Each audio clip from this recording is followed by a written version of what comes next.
This is the Randi Rhodes Show. To speak with Randi, dial 561-270-3844. That's 561-270-3844. I mean, people are very upset. They're excised, I must say, about the not putting your hand on the Bible. But they missed this part. You know, it's only because they rigged the election that I'll be your president representing you there. Huh. You know, I got both of them. I got the Olympics and I got the World Cup. And I said, you know, it's too bad. One was in 2026 and the other was in 2028. And I said, I won't be there. I won't be your president. But then they rigged the election and now we won. So I'm going to be your president for the Olympics. I mean, he said that over and over and over again. And people are like, but he didn't put his hand on the Bible. He also said he rigged the election. He said Elon rigged the election in Pennsylvania. He said he rigged the election. He said the election was rigged over and over and over again, but he didn't put his hand on the Bible. I get it. They're both like, super offensive, but one's worse. One is very, very much worse. I'll let you choose which one. Unbelievable, man. Steve in Colorado. Yeah, the whole thing started off with Franklin Graham, his chosen preacher to give the invocation. Now, did he bring his little boy from the yacht or no?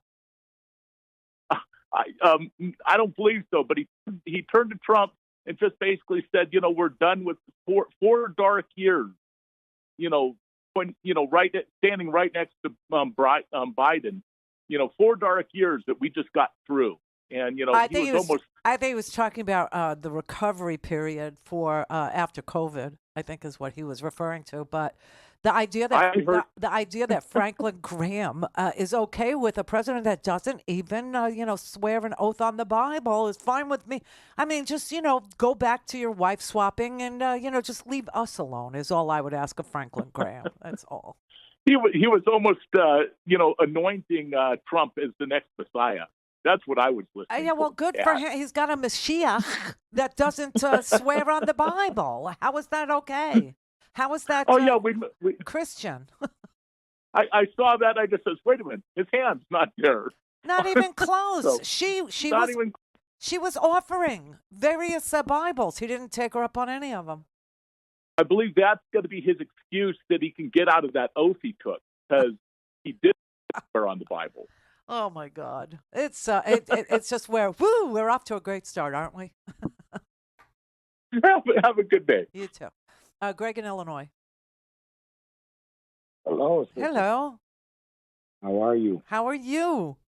I am very grateful to speak with you today. I sat up there and watched that whole thing this morning, and when you mentioned, I just got off the phone with my sister, and I said, you did not see that lady's face.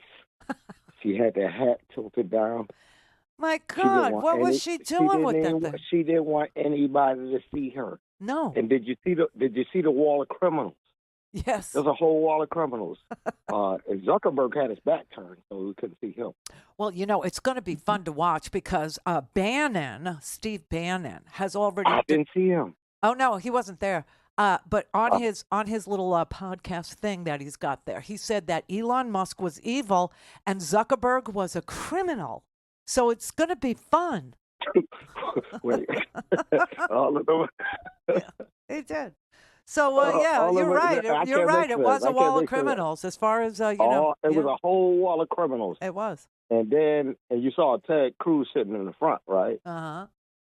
With a smirk on his face. And Mike Johnson sitting there, like holier than holies, next to this guy who's going to burst into flames any minute and can't even touch a Bible. Truthfully, I'm a former Marine. I felt real sad. I know. At that time when I saw that. Yeah, it's sad. These people are, I don't know. Well, this is what happens. This is what happens when a a third of the country doesn't vote and the other third does. And then there's a third in the middle that voted for Kamala. Right. So that's what happened. I mean, it's just like when I look, I see 29% of, registered voters voted for Donald Trump. 29% of Democrats stayed home that had previously voted for Joe Biden. And then a third of the Democrats voted for Kamala. I mean, what did you think was going to happen if you sat it out? This is exactly what happened last time. but he's sitting there saying he rigged it. So, listen, we'll never know. We'll never know. Why? Because he's the president and he's immune to everything, anything and everything. I mean, he could literally do what he wants now, including, Fifth Avenue, the thing. It's just so sad. Patrick in California. Springtime for Hitler and Germany. Don't be stupid, be a smarty. Come and join the Nazi party. Hey, kids, get ready to goose step. It's going to be zany. It's going to be wild. It's going to be a Nazi S-storm to end all Nazi S-storms. And yes, you can bring your Beatles records to the book burning. And no, we're not headed back to the 50s. The Christo-fascist Opus Dei Catholics on the Supreme Court insist we're headed back to the Middle Ages. Hope you can play a lute. They're going to be in high demand. And the main problem with Republicans is that 1 out of 3 Republicans is as dumb as the other 2. Brought to you by your new corporate masters. Welcome to the kleptocratic kakistocracy, the Nazi tech bro oligarchy. Sanitary butt wipes not included. Wow, that's a lot of material you went through there. Wow, yay, everybody. Yeah, I stumbled a couple times. That's okay, it's okay.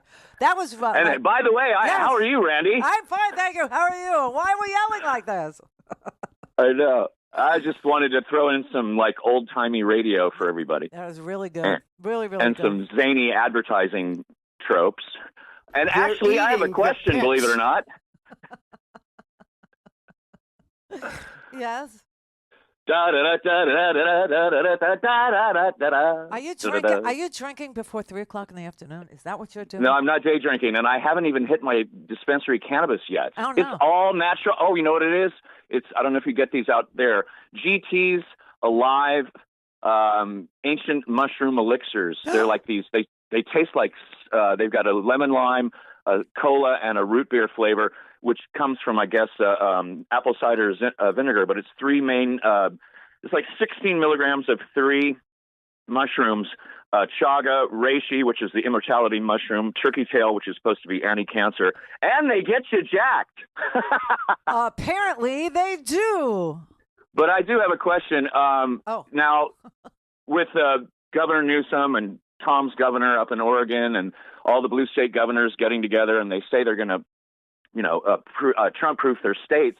But, I mean, does that include, and have they taken into account the not out of the realm of possibility that Trump declares martial law, and like that weird time in the 20-teens up in Portland when they had these government vans with no plates and people in government uniforms with their IDs crossed out, temporarily kidnapping Portlandiers for a few hours and then throwing them out on the street in a different part of the neighborhood.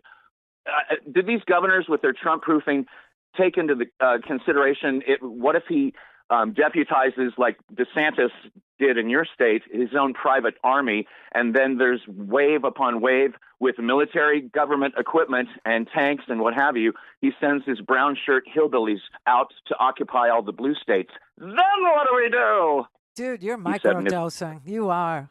No, it really is these things called GT's Alive elixir, ancient mushroom elixirs. It says Alive, and GT's also does their own flavors of kombucha. But no, it does get you amped. Dude. But I wanted to put on a production for you, which is why, It was excellent. I enjoyed it wholeheartely. I certainly did. So the answer to your question is yes, he could, he could declare martial law. He could federalize the National Guard. And, if blue state governors didn't want to, federalize, if they didn't want to deploy their National Guard, well, too bad. Trump is now the commander-in-chief of the National Guard and the federal. And, yes, you could have Alabama going into California. Yeah, you could.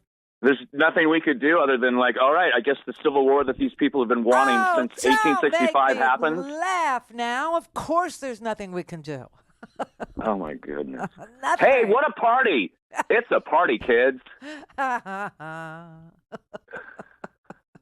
wah, wah, wah. Well, I can't tell you how many people are going to come to that conclusion that the thing to do is microdose. The thing to do... I can't tell you how many of my friends said to me, knowing what I do for a living, I'm just going to stay high for the next 4 years. I am not going to turn on the news. I am not going to do anything. I am not going to pay attention. I don't want to know because there's nothing we could do about it. So I don't want to know what's going on. I'm like, really? You have a Blink camera. You have a video doorbell. I don't. You have a video doorbell because you need to know what's going on, but you won't watch the. Oh, what a good plan, everybody. What a really, really stinking good plan that is. But yeah, people are going to do that. Honestly, there is nothing we can do. He can do what he wants. The only thing that could stop him, believe it or not, is you not being high.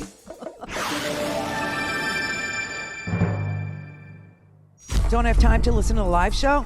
Want to hear more on your schedule? Go to randyrhodes.com and buy a stinking podcast.